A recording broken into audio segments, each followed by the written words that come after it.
How you doing? Hi there. It's Good. How are you? great to see you again. Likewise, it's good to be back.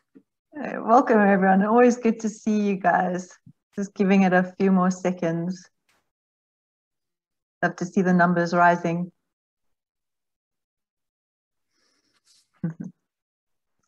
Good day, everyone. And once again, warm greetings from Lev and myself. It is always a treat to see so many of you back to join us for another Dream Destination webinar. And boy, are we in for a treat today. Our featured presentation is on Costa Rica, arguably one of the most captivating bird countries on the planet. Costa Rica is home to many fabulous species, from showy tanagers and trogons to toucans and hummingbirds. It is also home to a magnificent variety of rarer localized species as well, including Wrenthrush, Yellow-billed Cotinga, Bare-necked Umbrellabird, Snowcap, and the magnificent Resplendent Quetzal. Keith Valentine sends his regards, and he was very fortunate to have traveled through Costa Rica in September. And he said it really does offer up some of the very best birding and traveling opportunities on the planet. Amazingly, over 920 species of birds have been recorded in Costa Rica, which is staggering given that the country is 13 times smaller than the state of Texas. Even for such a small country, Costa Rica is home to 7 endemic birds and over 70 species that are considered near endemic. And to take us to Costa Rica, we have one of our most popular presenters, Rockjumper's tour leader, Lev Frid. Lev is Hi, certainly everyone. welcome, Lev. Lev is certainly no stranger to our Dream Destination webinars, and this is in fact your 4th appearance. Previously, Lev, you've delighted us with virtual tours through Mexico, Guyana, while your presentation on Canada's owls earlier this year was memorable indeed. If you haven't seen those yet and you are interested, you can always view them or any of our previous webinars directly on our website under the media tab from our homepage. Lev resides in Canada, but has spent much of his time traveling extensively across the globe.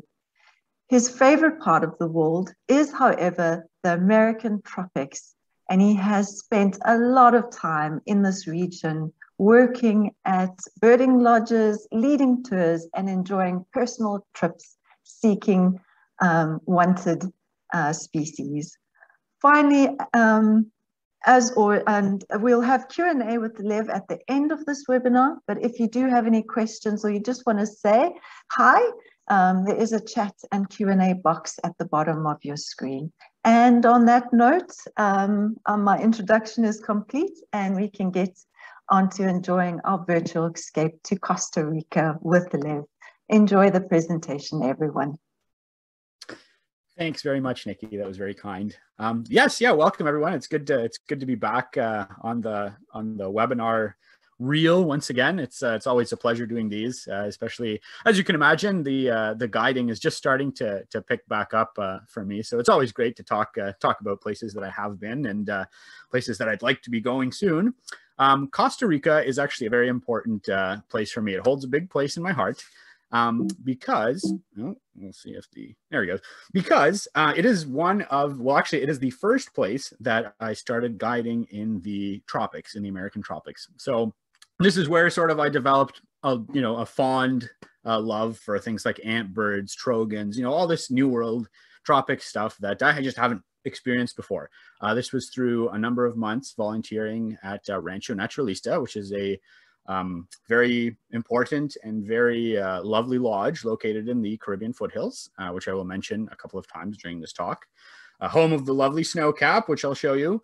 But yes, it's here where my love for neotropical birding really grew, and it was a great adventure. This was around like when I was about 17, 18 years old. So yeah, it was a lot of adventuring and a lot of memorable times out there for me. And I saw, of course, a lot of fantastic birds, and I'm excited to talk about a little bit about one of my favorite countries to go birding in with you guys. So there it is. There's a little map of Costa Rica with it circled. It's a very, very small country, as Nikki mentioned. It's sandwiched in between Panama to the southeast and Nicaragua to the north. All right. Some fast facts. Usually I don't like text in my presentations. This is really the only slide that has a bunch of text on it, but it is important text. So if you have a look there, the size, this, again, it's very small. It's smaller than the state of West Virginia, if you're from the US, and it's just a little bit bigger than Denmark. Okay, so very small, but fairly populous, 5 million people. Approximately half of those folks live in the Central Valley. Okay, this is the San Jose sort of Cartago area, very, very developed. And outside, the population is less dense. There are 7 different provinces. In 1948, this is quite interesting, Costa Rica abolished its military force. It does not have a military. They moved all of that funding towards healthcare and education, and it shows. It consistently scores very high in Central America on those notes. And also of interest, in 2019, over 99% of the electricity that the country used was from renewable energy sources. So actually they had a goal to become carbon neutral in 2021. I'm not sure how that went, but they are pretty darn close. So this sort of really speaks about the whole country's sort of view of environmentalism, and ecotourism is very, very important to Costa Rica and Costa Ricans. And this is very prevalent in elected governments and things like that. So it is a country that takes environmentalism very seriously indeed. The official language in Costa Rica is Spanish, but because there's so much tourism that goes on, English is widely spoken. So it's easy enough to get around with English or even a basic Spanish there. There are indigenous groups that live in the country, even though it's very small. There are 8 throughout various portions of the country. And like I mentioned a little bit earlier, tourism is the most important source of foreign exchange. It's not a huge part of the GDP. A lot of that is medical equipment and services, but it's still $3.5 billion in 2018, and that's growing by about 5 to 7% every year. So it's a very, very fast growing sector. It generates a lot of money, and the government officials know it. And as Keith and Nikki mentioned, there is a lot of infrastructure for all kinds of tourism in Costa Rica. They're really, really evolving quickly. And that's what makes it such a pleasant country to visit. The roads are fairly good in most places. There's birding lodges that serve you breakfast at whatever time you want in the morning, which is always a problem on some tours. And things like that make it really sort of cushy or pleasant to be a birder or to be exploring as a birder in the country. And of course, there are over 900 bird species that have been recorded in Costa Rica. That doesn't mean that when you go, you'll see 900 bird species. One of the reasons for this many species actually being recorded is that Costa Rica has a very large and very tight-knit birding community. So not just birding guides, but birders, just hobby birders that go out birding for pleasure. Okay, so and there's a lot of folks like that, photographers as well. So there's a lot of coverage, much more coverage than in many places in Central America.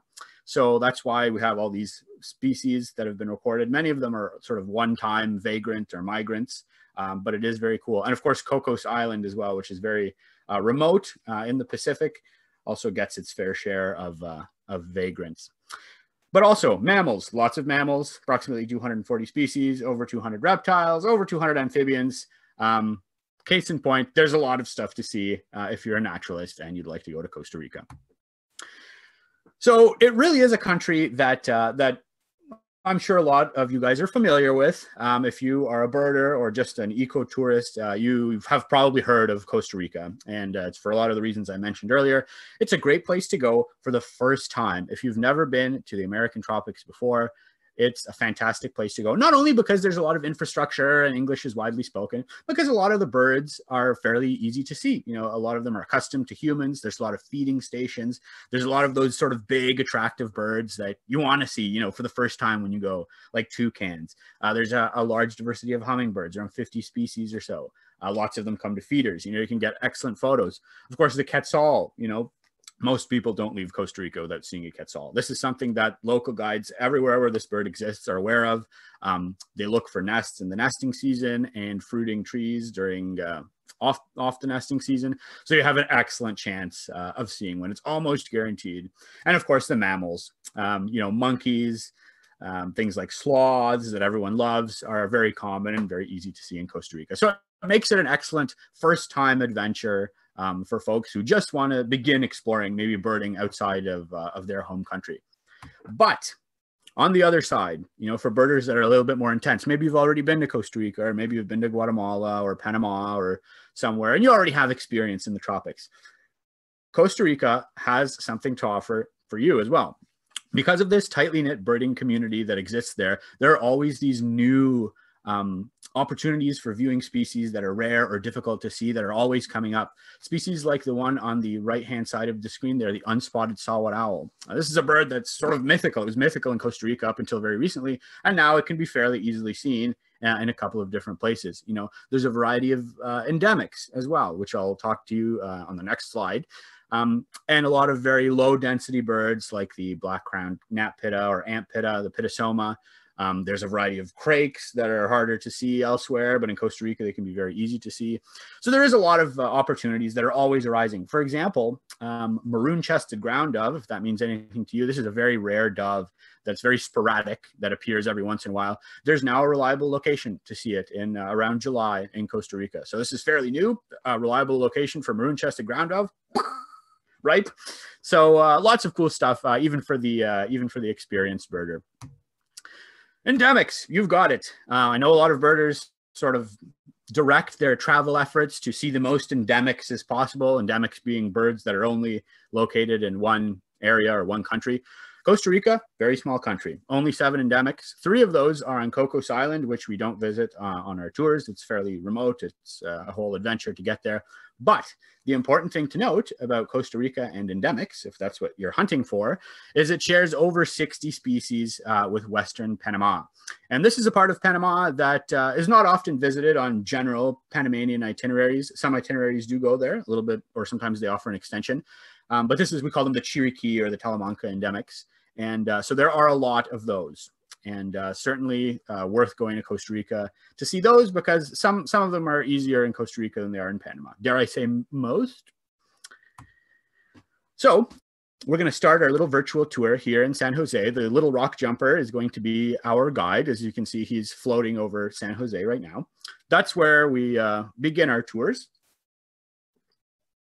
And while the Central Valley is quite populated and a lot of the habitat there is not very good, there are still some birds to be seen, and we do make an effort to go birding, especially for one specific species.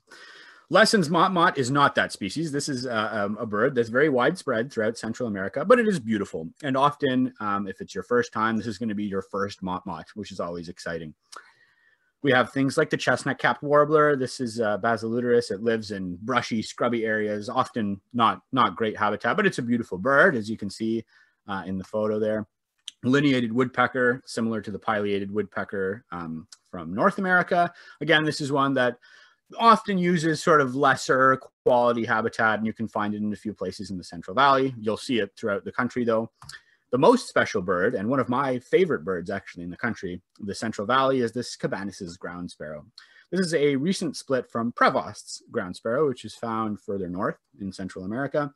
But this is Costa Rica's newest endemic, and probably, almost definitely, one of Costa Rica's most endangered bird species. This is only found really in the Central Valley. It lives in degraded sort of habitats. It loves coffee plantations, especially overgrown ones. It loves chayote or squash plantations. But it is declining because habitats like that are rapidly being developed, and it is rapidly disappearing. We know very little about it, and it has a fascinating history because coffee, it's been commensal with humans probably for as long as coffee has been in Costa Rica. And coffee, of course, is very important to Costa Ricans and Costa Rican culture, and of course the Costa Rican economy. So I can talk to you all day about Cabanis's ground sparrows, but I won't. Instead, I'll direct you to this very cool project that's run by 2 good friends of mine, Ernesto Carman and Paz Angulo, excuse me. It's the Cabanissi Project, okay? So these folks are researching this bird. They're doing a lot of banding studies. They're trying to find where the hotspots for these are in order to conserve them. And just a lot of interesting, cool stuff like that. They have an unspotted saw-whet owl project too that you should check out. But if you want to learn more about this really interesting, very underrated and very endangered bird, have a look at the Cabanissi Project. You can find it on Google or Facebook or any of your social media stuff. All right, now for the exciting bit, we're going to go now into the forest, into the deep woods, the good quality habitat in the Caribbean foothills. This is where I learned how to bird in Central America. And it's a beautiful spot. There's a lot of places, for example, Braulio Carrillo National Park. We go there, we go to Rancho Naturalista, another location in the foothills, to look for a suite of birds that are found there. When you get into this sort of forest, you get into tanagers. And tanagers are always a perennial favorite amongst birders. It's not very hard to see why, looking at this bay-headed tanager, one of the more common tanagers that you find. And the nice thing about Costa Rican tanagers is that there's just not too many of them. If you go to the Andes, you'll get sort of blasted with a million tanagers, and not literally, but it can be a little bit overwhelming. So here it's a good introduction because there's not just a huge swath of species in a mixed flock that you're going to forget immediately after you see. Here you can, take it easy and enjoy some of these stunning species. Some of them are endemics or near endemic. Black and yellow tanager is one of these. It's a beautiful little bird. It almost looks like a prothonotary warbler, but again, it's one of these Caribbean foothills specialties. Emerald tanager, more widespread, but very well named. You can see a beautiful glowing emerald color. And of course, this speckled tanager, one of the more beautiful tanagers, at least for me. I love the contrast between the sort of baby blue throat and scapulars and the green head. It's really cool. And this is one you'll see in the foothills. The leader of the mixed flocks, or one of the leaders out here, is the white-throated shrike tanager. So this is one that we look for at Braulio, and it can be tricky to find, but once you hear it, you can usually see it, and once you hear and see it, it usually means that there's a whole bunch of birds following it. So this one that we really do like to look for. Ant birds, you'll get into some ant birds out here at Braulio. One of the most spectacular, at least to me, is the Oscillated Ant Bird. And you can see why. It's got this big patch of bare blue skin around the eye. It's an obligatory ant follower, so you don't really see it at all outside of an ant swarm. So you're going to hope to get one. You don't always get one, but when you do, it can be very impressive. One that's a bit more common and easier to see is the spotted ant bird, which is just as lovely. I love the chestnut colored back. The real prize in the Braulio area is this guy that I've showed you earlier, the black-crowned ant pitta, also called gnat pitta, the pittasoma. It very low density, difficult to see if you may hear it, but it's a funky looking bird. It's not like any other ant pitta, except its cousin.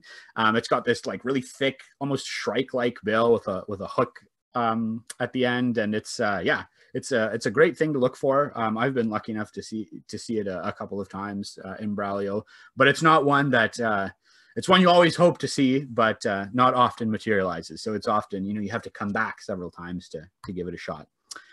Not this one though. Trogons. Trogons are always loyal. They're always fairly common and easy to see, and they just sit there, right? They just sit there out in the open. This is one of the largest, slaty-tailed. They make great subjects for photography and close studies. This is just another one, black-throated trogon, another common species that we see out there, and motmots as well. So I showed you Lesson's motmot earlier, which is a green one. Rufous motmot is the largest motmot in Central America, and it is spectacular. It's almost crow-sized, and that bright orange glows, especially in the early morning or late in the evening when you tend to see them. Hummingbirds. So Costa Rica has a diversity of hummingbirds. You start really getting into them, these sort of mid elevations and higher elevations. Is when the diversity is the highest.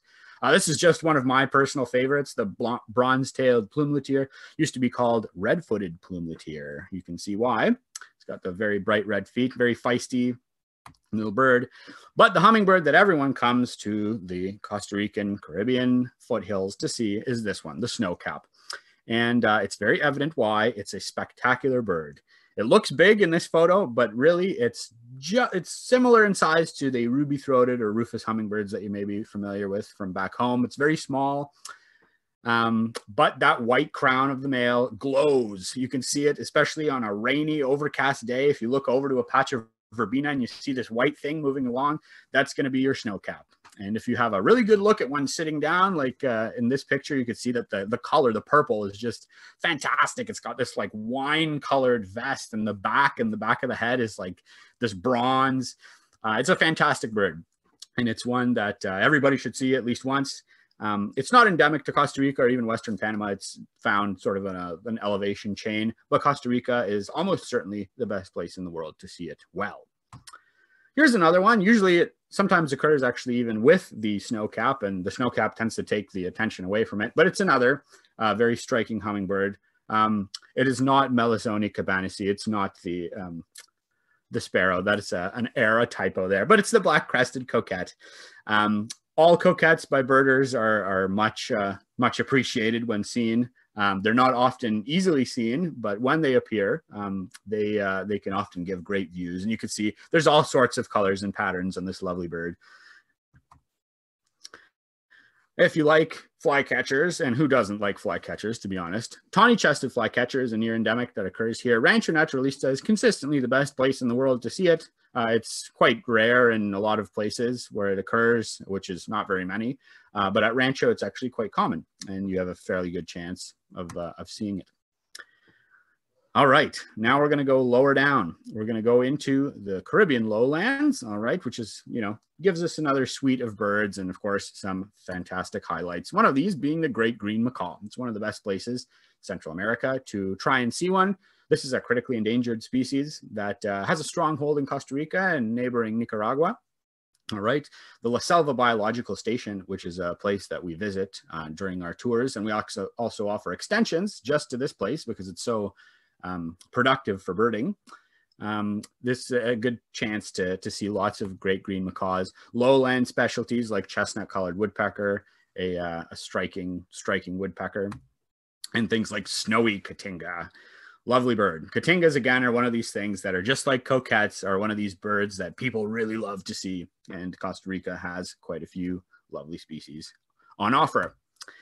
This is one that we look for around close to La Selva Biological Station. It's usually further north, but there are a couple of spots where you can find it in the Caribbean lowlands. The Nicaraguan seed finch. And it's a funky bird too. You can see it's got a huge pink bill. It used to be called pink-billed seed finch. And yeah, it's just a fantastic bird, very range restricted. Nicaragua and Costa Rica is what you're looking at. And owls. Everyone loves owls. And again, Costa Rica is a great place to see them. One of the reasons being that because of all these birders that are around, there's a lot of day roosting owls that are often staked out in many different places. So seeing owls at night is very cool, but seeing them during the day gives you sort of a different perspective of them in a different color. And spectacled owl is certainly one of the most spectacular and one of the largest. And this is widespread. We don't necessarily just see it here. We can see it in a variety of other places. Smaller owls also count. The Middle American Screech Owl, a recent split from vermiculated Screech Owl, is fairly common in Costa Rica, and we see it during the day and at night. Potus, again, this is a bird that, great potu, especially, and common potu are fairly widespread in the country, but seeing them at night like this is very, very interesting indeed. They act like a giant peewee or like a giant flycatcher where they sally out, they grab a big moth, and they come back to the same perch to eat it. So often giving excellent views like this one was doing. And on the Sarapiquí and the river there, we'll go out and we'll have a look for this specialty, the sungrebe, a widespread bird throughout Central and South America, but always spectacular, especially if you get to see it out of the water. Oh, okay, sorry, Lev, we've lost your sound. Oh. Maybe your speaker's giving you, I know we were chatting about it earlier. All right, let's try again. Hello? Oh, maybe it's the sound on my side. Yep, looks like it might be the sound on my side. They said, everyone is saying they can hear you perfectly. Oh, okay. All right. I figured that this is my fourth one of these, and I knew that I'm just waiting for something to go wrong. So thank you for that. So the sungrebe, if you see it out of the water, it's got these lovely banded orange feet, which is quite bizarre and definitely worth seeing. And the other highlight here is the sun bittern. There's a few places in Costa Rica where these are quite easy to see. Seeing one with its wings open like this is another thing entirely, but if you get lucky, especially if there's a predator nearby, it'll often do that display, and it is spectacular. Once you see it, you will never forget it.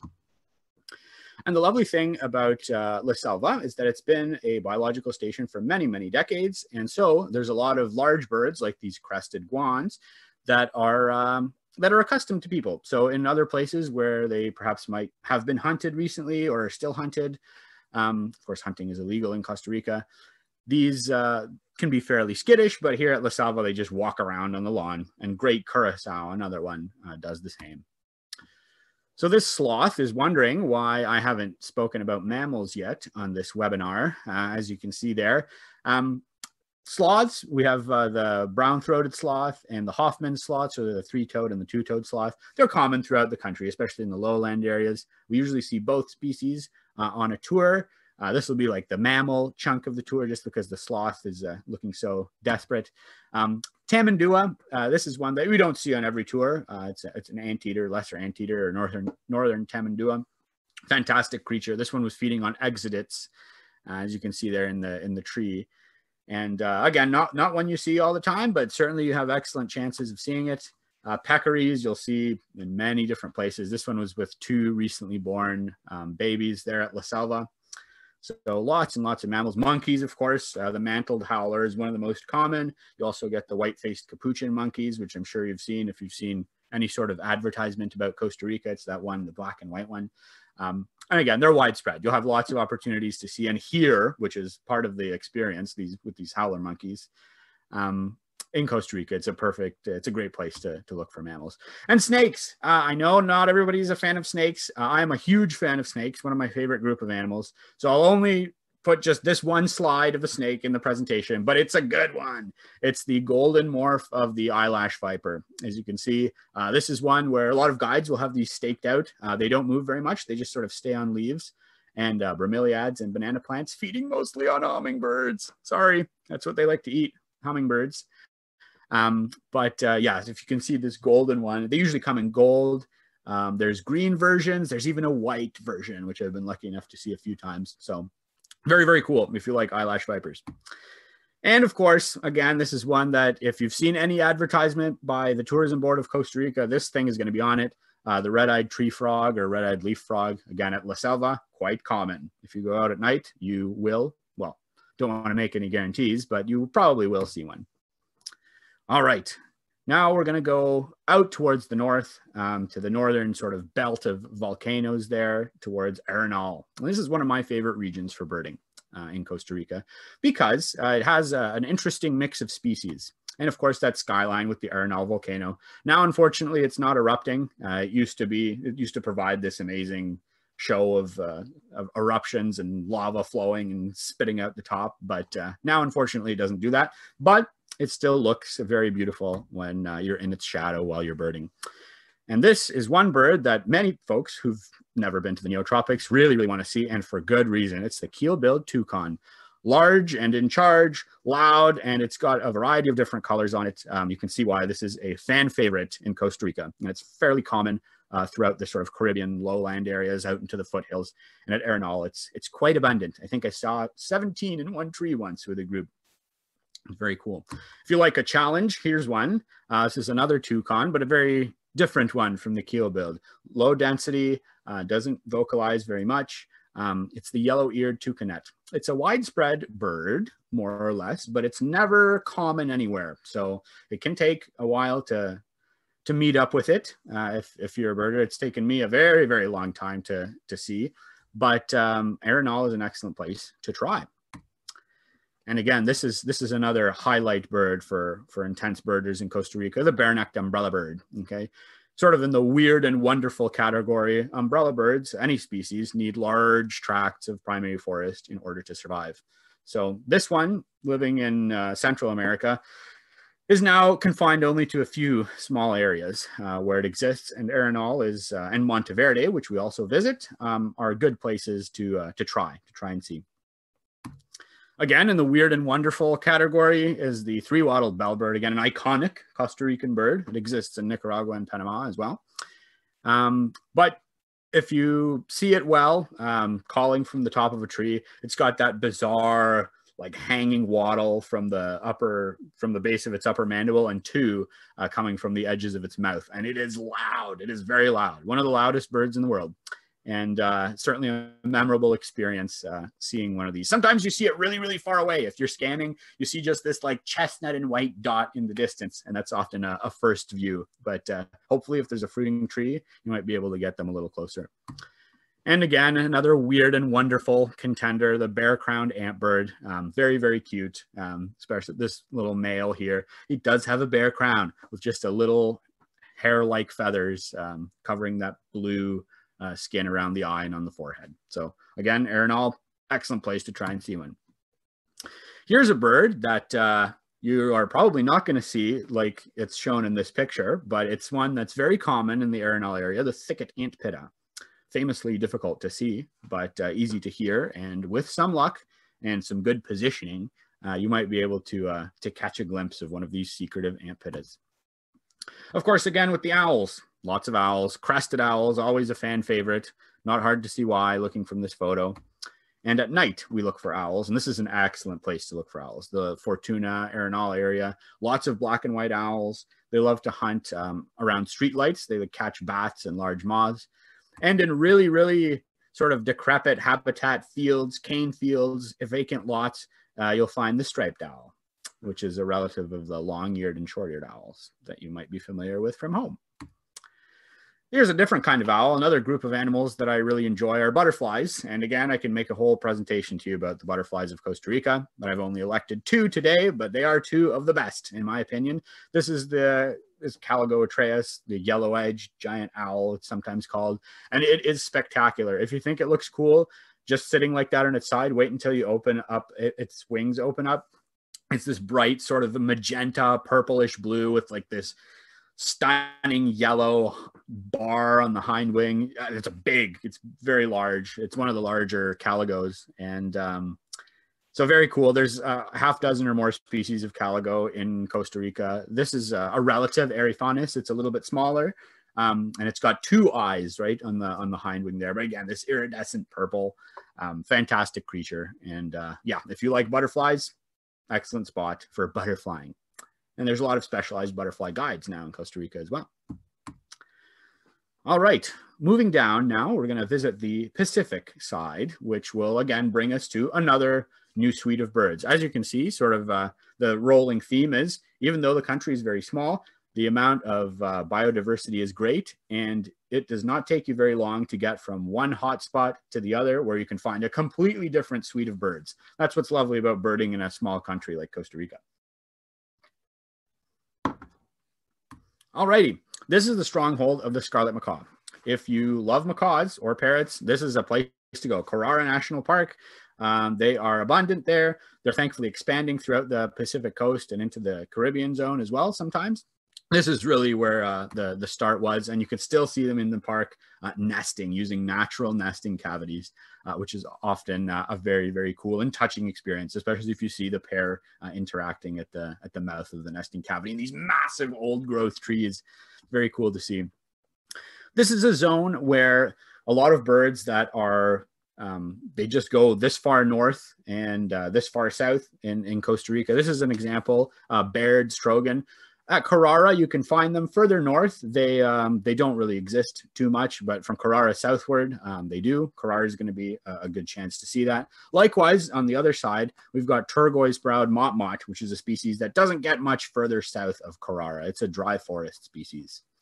And turquoise-browed, I think, is one of the more spectacular of the Central American motmots. You can see here the tail medallions at the end of his tail racket are very, very large. With motmots, usually these talks, you can't go too deep into the ecology of birds because I'll just end up talking about one species for, 40 minutes. But motmots are very neat in that those racket tails are not actually, that's not how they molt in. The little barbs that make up the tail feathers are very weak, and almost as soon as the bird molts it out, they fall off to form that strange sort of racket at the end. There's other birds, for example, paradise kingfishers, that have also racket tip tails, but that's only because the little barbs on the feather shaft are very, very small. But with this species, they actually break off as soon as they molt in, this and other moths. So fun fact, fun dinner conversation fact for anybody sharing that later. So just like at La Selva, I mentioned earlier, Carrara is an old national park. So a lot of sort of large game bird type birds like this russet-naped woodrail are fairly tame. So you can get close looks at them, whereas in other locations, they might be a little skittish. Tinamous also. Tinamous are a very fascinating group of New World tropical birds. And often they are hunted in many areas, so they're hard to see sometimes. But at Carrara, they just walk around right on the path. You can get point blank views of them. An ant pitta. Now, Central America is not strong on the ant pitta front, but there are a handful of species. This is one of them, streak-chested ant pitta, quite easy to see at Carrara. For many folks, it's their first ant pitta, including this guy. Again, more ant birds, chestnut-backed ant bird, very common in Carrara. You'll see them all over the place. Puff birds, another group of New World tropical birds. That's quite common in Carrara, this species, white-whiskered puffbird. And there's the white-necked puffbird as well, which is a bit bigger. And interestingly, it's a very good place, one of the trails in the park, to see the northern royal flycatcher. This is a sort of a standard view here in the photo. If you're very, very lucky, you might see the peacock-like bright orange crest when the bird gets excited. Sometimes when there's a nest along that trail, which is fairly frequently, if you're patient and wait a while for one of the parent birds to come back, they often display to each other before switching incubating duties. So that's how I saw my first crest of the royal flycatcher. Nearby, the Tharcoles River, sometimes you take a boat trip on the river, but you don't have to. There's also a trail that follows the river in Carrara. Both are great opportunities to see the American Pygmy Kingfisher, which is the smallest of the New World kingfishers. Very cute, very small, and a large selection of other sort of common water birds as well. And this one, the very bizarre boat-billed heron, is quite common, and you'll get a good look at these guys. Look kind of like a night heron until you get to the upper mandible. It's very well named. We look for an owl out here, the Pacific Screech Owl. This is really the only place that we look for it in the Carrara area and surrounding dry forest. And if you like bats, Carrara is probably the best place in the world to see a day roosting northern ghost bat. Very cool. There's very few bats in the world that are bright white like this, but this is one of them, and it's always special when you get a chance to see it. And of course, no trip to the Pacific, the Carrara area, is complete without stopping at the Tharcoles River Bridge to look at the giant American crocodiles below. All right, so now we've done the lowland bit, we're going to move up higher in elevation. This is the center sort of endemism in Costa Rica and Panama, this Talamanca mountain range. And the forest up there is beautiful. A lot of folks experience cloud forest for the first time here in Costa Rica in this area, and it is a beautiful kind of forest. Yeah, it looks almost like a fairy tale. You know, there's a lot of bromeliads, there's a lot of mosses and things like that, and the birds are all interacting with this environment. It is very, very cool. It's very striking. And this is really the land of the hummingbirds, and I'll show you this short video that I took at one of the lodges. This is where you really get into that hummingbird diversity. On the left, you have two of arguably the most beautiful, or two or three or more, of arguably, I think, the most beautiful hummingbird in Costa Rica, or maybe even in Central America. Sorry, Snowcap. The fiery-throated hummingbird here, I think, is a little bit more spectacular. Just when you see it in the right light, and this is a great photo by Dushan Brinkhusen there, it just glows, and it's the color of the throat, of the upper breast, the crown. It's just spectacular. And it lives in this amazing habitat, of course. It's endemic to Costa Rica and Western Panama, one of several hummingbirds that share that distribution. It's not the only fiery-throated bird up here. There's also the flame-throated warbler. Again, beautiful orange throat, black back, pretty neat, fairly easy to see in the mixed flocks up there. And montane or higher elevation birding is famously much easier than birding in hot, dense lowlands. Here, the birds are a little bit lower in the vegetation. The vegetation's a little bit more open and often much easier to see certain things. Got a different flavor of tanager up here as well. We've got the spangle-cheeked tanager, again, which can be very common in some areas. Beautiful, beautiful bird. Interesting combination of colors. And of course, no visit to Costa Rica is complete without seeing a resplendent Quetzal. Okay, so the Quetzal, again, it's a bird that everybody wants to see. It's a bird that everybody needs to see at least once in their life if they can, because it really is spectacular. There's not really any words that can describe this species. You really need to see it in life. Those, especially if you ever see it flying, you know, every indigenous culture whose range encompasses that of the Quetzal considered it a sacred being for obvious reasons. The feathered serpent and those 4 upper tail coverts. Okay, so it's not the tail itself, which is like a Trogon-like tail, short and square. It's those upper tail coverts, the four really long exaggerated plumes that sort of wave in the wind as this bird's displaying over the cloud forest in the early mornings. I'll show you a video just to give you a little bit better of a feel of like the iridescence of this bird. It's just this unbroken, beautiful sheen from the crown down to the bottom part of the breast. It's a beautiful bird, fantastic. You got to see it. And Costa Rica is an excellent place to try. Again, not the only long-tailed bird around in these parts. The long-tailed silkie is another one, usually travels in big flocks, related to the phainopepla of the southwestern United States, if you're familiar with that. And spotted wood quail. This was one that when I first started birding in Costa Rica, it was very difficult. Now it's very easy because they are accustomed, and in some places even feed them. So beautiful wood quail, one of the more attractive ones in Central America, I think. Very well named. The prong-billed barbet. So this genus Semnornis only has one other barbet in it, and you might be familiar with it if you've been to Colombia or Ecuador. In the Choco cloud forest, higher elevation forest, mid-high elevation forest, the toucan barbet. Prong-billed is a little bit less showy. It's just sort of this one beige color, but it still has that honking call that it gives in the morning and late afternoon. And it does have that funky sort of 2-pronged bill. Very neat. You can see them like this very close at a feeding station, actually. Ditto with this, the blue-throated toucanet. This is a split from the emerald toucanet, very well named. It has a bright blue throat. And again, this is sometimes one that you can see at feeding stations, very close. And who doesn't love a chlorophonia? This is a beautiful little bird of the highlands, usually travels in flocks. And if you get to see it, often it's up high in the canopy, but sometimes you can see it lower down where you can really appreciate that sort of golden brow and that like bluish collar. Beautiful animal. And if you are a family lister, that is, if your goal when you're birding is to see all the world's bird families, which is a very popular goal nowadays, you'll have to come to Costa Rica or Western Panama to see this guy, the Wrenthrush, or is how I learned it, the Zeladonia. Okay, so Zeladonia is a very small, very unique little bird, almost warbler-like, that lives in these mid-high elevation, usually higher elevation forests. Beautiful bird. Again, if you get to see it really, really well, which can sometimes be a challenge because it is a bit of a skulker, but there are some places where you can get a good look at it. You'll get that beautiful orange, almost oven bird-like crown. Very, very unique. Nothing else in the world like it. When we're up here, in the high elevation in the San Gerardo de Dota area, we also visit Cerro de la Muerte. So this is an area of paramo in Costa Rica. This is a habitat that's very rare in Central America, and it sort of comes with its own selection of birds, many of which are found nowhere else.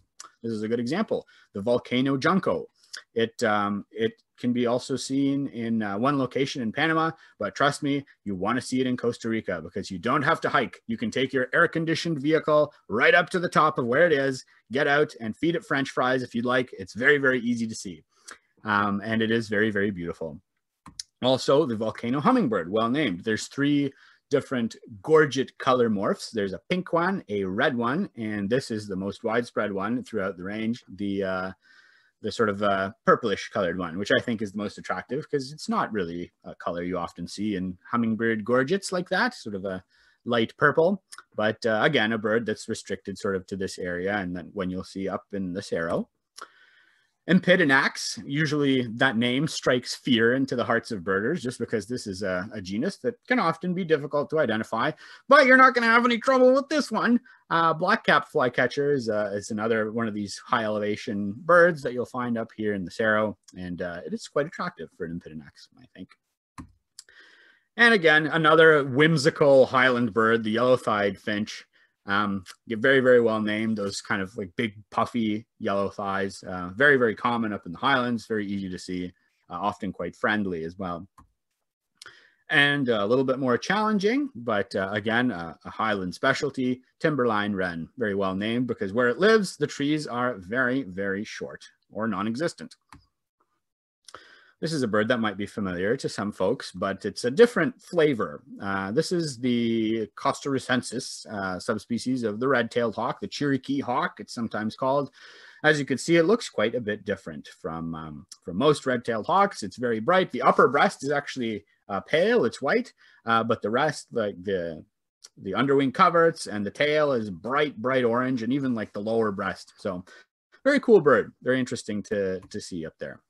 At night, we look for owls. This is one of the ones we look for up there, the bare-shanked screech owl. It's a large screech owl, all right, and it's fairly common up there. It does have a naked tarsus, like a barn owl. So you can see in the picture there, it doesn't have any feathers that cover the foot or the shank. As far as I know, nobody yet knows why. It's largely an insect-feeding screech owl. And we look for another owl that's often difficult to see, but we have chances of seeing it, the unspotted saw owl. So this was recently found in good numbers in various places, and we give it a good shot. Not an easy bird, but one that we can certainly hope for. So we've gone through a variety of different habitat types there. So everything I've shown you up until now is places we visit on a standard Costa Rica tour with Rockjumper. But I wanted to touch a little bit more about two other parts of the country that are not often visited on tours, but can certainly be added on to an existing tour or be part of a tailor-made tour. These are parts of the country that are less explored, okay, but offer some very special birds indeed. So I'm going to talk a little bit about Zona Norte, the northern part, Guanacaste province and surrounds, bordering with Nicaragua. Here you will find yet again, a different suite of birds. So these northern chain of volcanoes, we do visit Arenal, which is one of them, but there's also a whole bunch of other ones. Rincon de la Vieja, Guanacaste, there's a whole bunch of them. And they are very underbirded, and they have this interesting suite of sort of mid-elevation specialties. One of them is the toady motmot, the smallest of all the motmots in the upper left there. It can be quite common in some of these places, okay? Another one that shows up there somewhat frequently is the rufous-vented ground cuckoo, the neomorphous, which is again a very popular bird for birders. Usually in the sort of May, early summer-ish, they tend to show up for one reason or another. But again, it's a good place to try for them, and a bunch of like primary forest species like yellow-eared toucanet are more common there as well. But the wetlands is really where the magic lies in Zona Norte. There's 3 wetland complexes that are very extensive: Palo Verde, Caño Negro, and Medio Queso, half cheese. And these places have some really, really cool birds. The upper right-hand corner of your screen there, you'll see a pinnated bittern. So pinnated bitterns are widespread in South America and certain places in Central America, but they're nowhere, at least for me, they're nowhere as common as they are in Medio Queso. I have seen over 10 individuals in a day there. Usually it's hard and secretive. Here you can see it from about really, really well and very easily. You get your crakes, like the bottom right there, yellow-breasted crake, gray-breasted crake. There's all kinds of different crakes out there that you can see and see well. Nicaraguan grackle, who's stealing most of your screen there, displaying on a cow. Again, a very range-restricted species that just barely creeps into Costa Rica in the northern part there. And a gami heron at Caño Negro is often, especially when you go when the water is low, you can see more than one. You can see more than one out there. And black-collared hawk again as well at the upper middle section of your screen. So very cool. Definitely an area worth visiting. I was very impressed with it when I went for the first time. And now we're gonna go all the way to the other part of the country. The bottom right-hand quarter, the Osa Peninsula and Zona Sur, the Golfito area.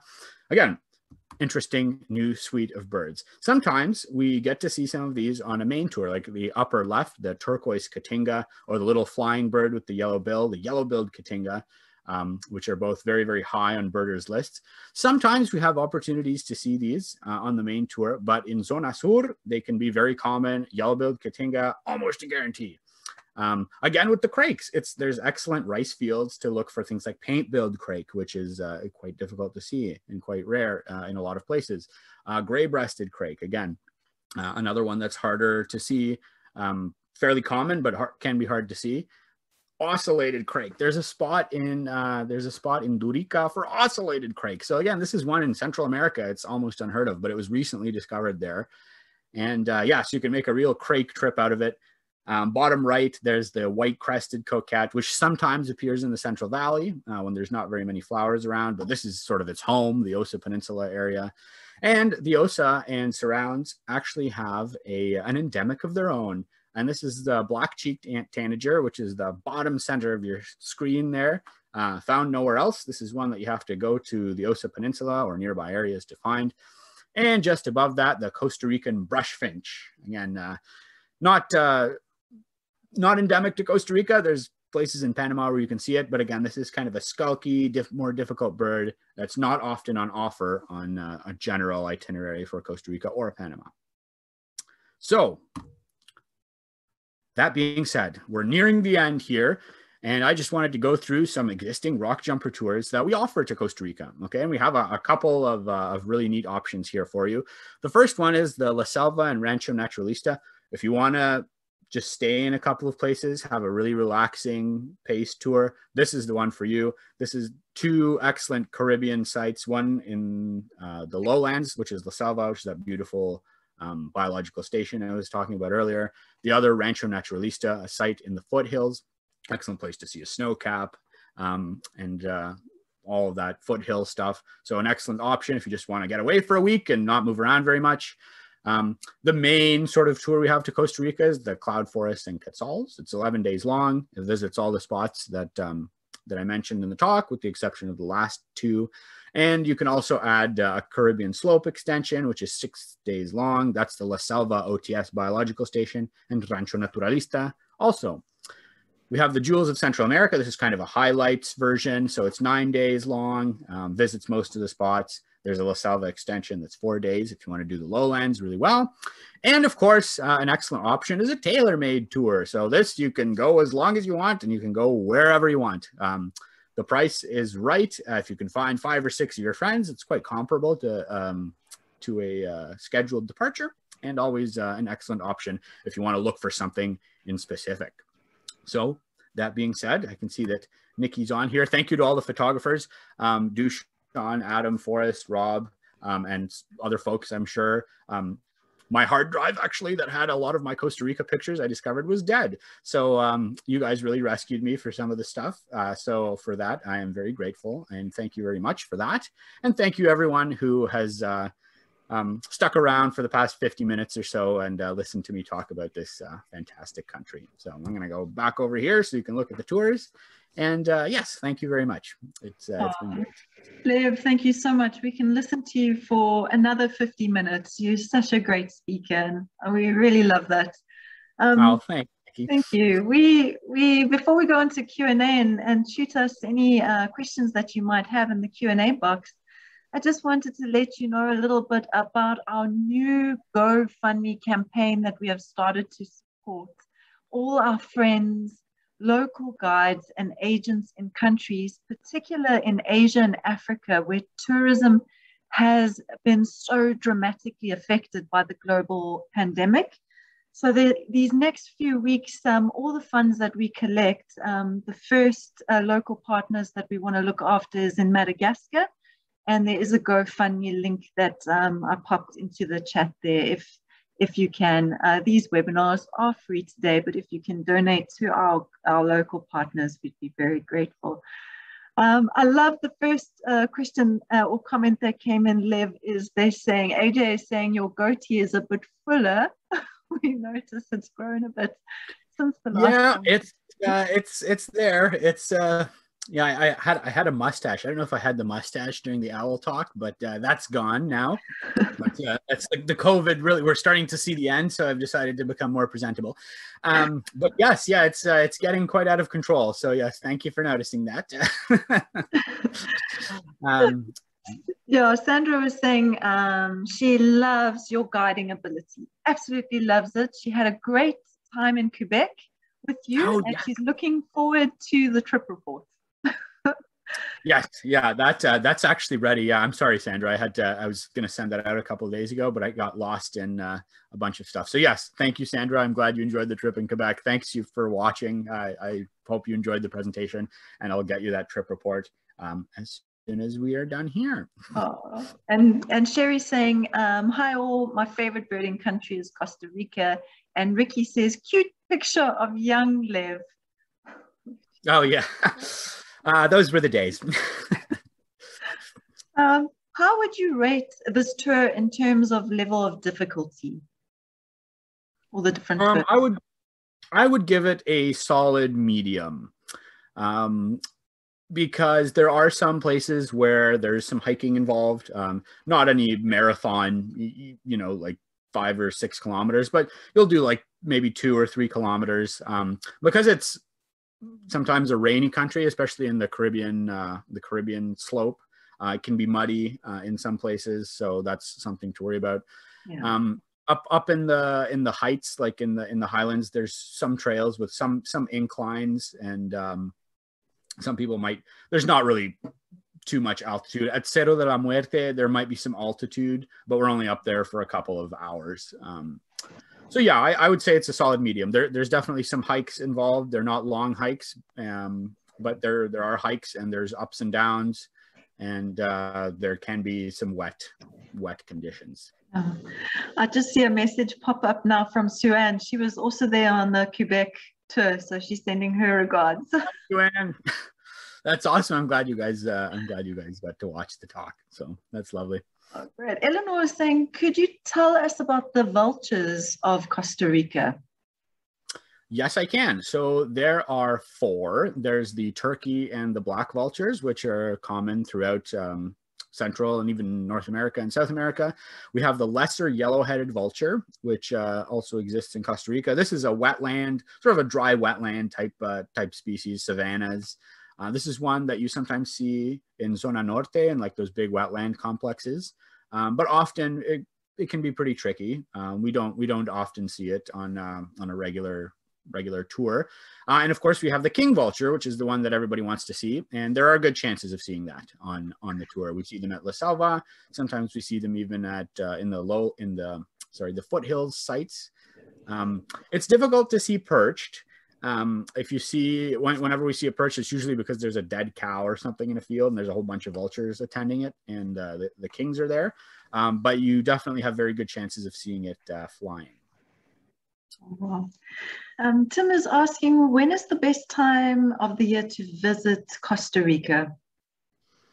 So that's a good question. It really depends, because there's some areas that have a very pronounced rainy season, which is sort of, it coincides with the autumn of North America. So the Caribbean slope can be a little bit rainy. Usually it sort of rains in the afternoon. The mornings are dry, and then it rains in the afternoon. The Pacific side is generally dry, like there's sometimes a little bit of rain. But most tours that we do in Costa Rica are sort of October to February, March, I want to say. If you had to pick a time, I would go sort of February, March. That being said, in the summertime, like July, August, our summer, boreal summer, those are also good times to go. Like there might be some rain, but the birds are more active. They're nesting, they're singing a lot of the time. Some birds only appear during that time, like these maroon-chested ground doves. Like apparently that's when they appear, in July. And there's just more vocal. For example, bellbirds and umbrellabirds, those are a little bit later in the season. They become a bit more active and easier to see. So generally, anytime is a good time to go to Costa Rica. Most of our tours are between the sort of October to March period. Oh, lovely. I love Mary's just said, by the way, Lev is the best night guide ever. And very Judah, sweet. Thank you. Judah saying, thanks, Lev. You are awesome. Great guide. Great talk. Love your passion. Oh, well, I'm glad you guys enjoyed it. Yeah, I always love doing these. These are great, and always an excuse to talk about birds. So absolutely, and Mary's actually going to be on your November 22 Costa Rica trip. So they're nice. really even more excited. Awesome. Looking forward to that. A couple of Novembers for now, but yeah, never too early to get a. What the next question we've got, is there a lot of rain, and what is the average temperature? So that's a good question. It really, again, it depends. So on the Caribbean slope, it's often rainy in the afternoons. So sometimes it just comes down for a couple hours and then you just wait it out and then you go.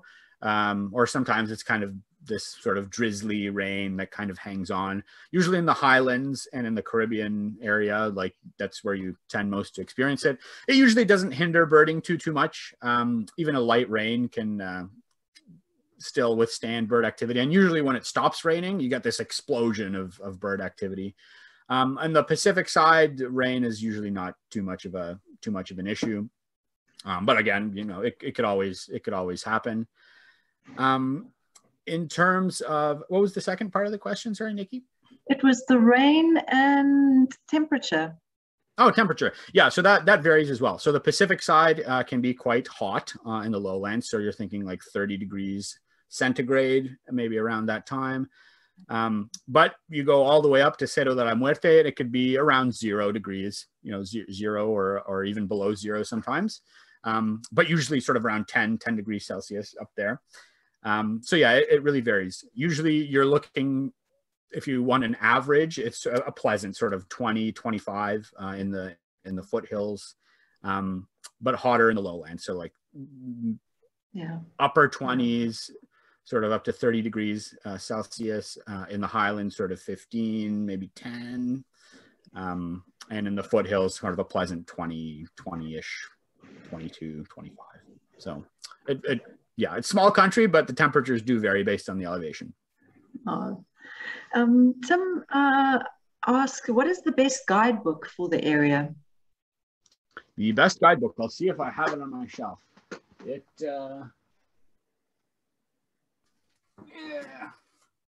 there it is. I don't appear to have it on my shelf. I'm sorry, but there is a country-specific guide. Okay, and it covers the entire country. It's who's the illustrator? Robert Dean is the illustrator. I'm not certain. I don't remember the author there, but yes. So there's one country-specific guide. There's also this guide. So this one I really like. It is the illustrations are really nice. They're very large, and it's a large format book, right? So it's quite big. So in the field, it's not particularly handy to carry around, but for studying, it does make for a great book. So it's the Valley and Dyer birds of Central America, and this, you get the whole spiel with this. You get Panama, Guatemala, the whole area. So I'm sorry I couldn't find the other one. I think John has given me the name. Is it Richard Gary? Oh, Richard Garrigues. Yes, thank you. Yes, thank you. It's Richard Garrigues. Yeah, Richard Garrigues and Robert Dean, Birds of Costa Rica. Yeah. Oh, brilliant. Pat's asked a good question. During COVID, when the lodges had no visitors, did they stop feeding the hummingbirds? If so, how long does it take to attract them back?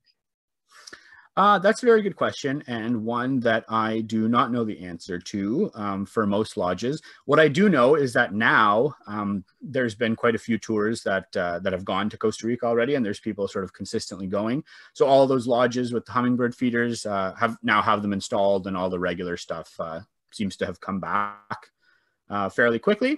I'm not sure how long the process takes, sort of from step one to bringing them back, but I do know that they're up and running now at full speed. So, then Eleanor's saying, do the gracklers we saw on the ox do the same as the African oxpeckers? Similar, yes. So the Nicaraguan grackles and also great-tailed grackles and cowbirds will often ride cattle, and they'll pick like ticks and other parasites off. They're not quite the same as the oxpeckers in Africa, because those are very specialized for that. So they'll feed on blood. They'll feed on the ticks, but they'll also keep wounds open to feed on blood. That's actually a big part of their diet. Whereas the grackles, they do it sort of on a more casual basis. It's not the only thing they feed on. They feed on a bunch of other stuff, but they will provide sort of that service. Like they'll be on the large mammals and eat the occasional tick and fly and insects that land on them, but they're not quite as specialized as the oxpeckers. Yeah. Next question here is, what is the purpose of the bare skin on different birds in different places serve? So a lot, there's a lot of studies that have yet to be done on a lot of these neotropical birds anyway. But it seems like the males tend to have the larger portions of that skin and the more colorful portions. So going out on a limb here and saying that for a lot of birds, it's for display purposes, right? So feathers, for example, if you're a male in good condition, to show that using your feathers takes a long time, right? Because you have to change, right? You have to change your feather. Once the feather's already grown in and all the color and stuff has been deposited, all the pigment, it doesn't really change. But with skin, you can pump blood into there and make it bright red. You can, it's much more active. It's much faster to change the color of bare skin than it is for feathers. So it could be for some species, serve display purposes, or even a good example is the caracara, the northern caracara or crested caracara. They have this naked skin around their face, and they use it to show dominance over one another at carcasses. They use it for social displays. So they can fill that up with blood, they can make it glow bright orange, or they can decrease that and it's kind of like this grayish color. So it does depend on each bird, but it's often used for display purposes. Oh, great. Harold is asking, how many species of hummingbirds might one see on the Jules trip? That is a very good question. I would say over 30. Oh, great. And Herb is asking, what are the chances of seeing Wrenthrush and rosy thrush tanager? Love those endemic families. Wrenthrush, you have a very good chance of seeing on all of the tours, pretty much, except La Selva and Rancho Naturalista, just because we don't get into that elevation. But the rosy thrush tanager is more difficult.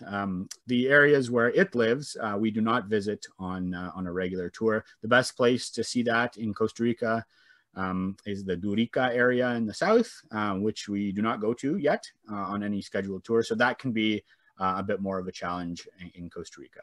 But the Wrenthrush you will get on those regular tours.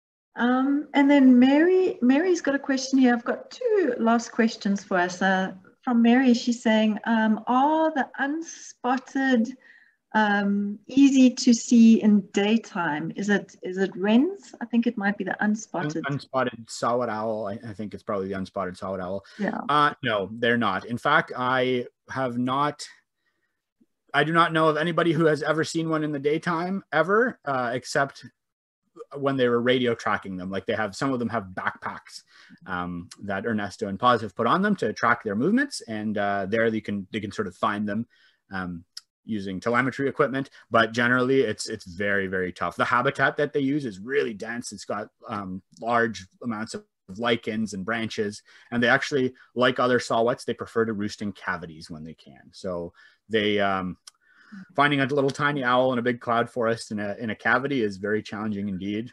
One of these days maybe it'll happen, but at least for now we look for them at night. Absolutely. And a very last one is from Tristan. Lev, you are the best presenter at Rockjumper. It's such a gift to share your enthusiasm. What would be the best tour or area if I want to include moths observation? Cheers from Quebec. Moths, yes. So Rancho Naturalista actually has a moth light, and so does the Savegre Mountain Lodge, both of which we visit on the Cloud Forest and Quetzals. And Jewels of Central America, you could add the La Selva extension for that. So usually it's quite good. So a lot of the lodges, and even now, like I've been sort of out of the loop for a while, so even more lodges may have ultraviolet moth lights. But yeah, so the one at Rancho is actually really awesome. There's I did some mothing up there when I lived there, and I got something like 850 species in 2 weeks or whatever, which really isn't that many species if you're looking at moths. But this was like I wasn't really doing micros or anything back then. But yeah, so any of those itineraries, like a lot of the lodges, even if they don't have a specialized UV light, they have big sort of lights, especially at the entrance, where you'll get a really nice diversity of moths that you can definitely include on the birding trip. But Rancho, especially if you can get there, that's an excellent mothing place. Oh, great. Thank you, Lev. And that concludes all our Q&A questions. Thank you so much. You're such a brilliant presenter. I could listen to you for another hour. Thank you for your time. And thank you, everyone, from the Rockjumper team. I hope you have a fantastic rest of your day, and we'll see you soon. Cheers. Bye, everyone. All right. Bye-bye. Thanks again.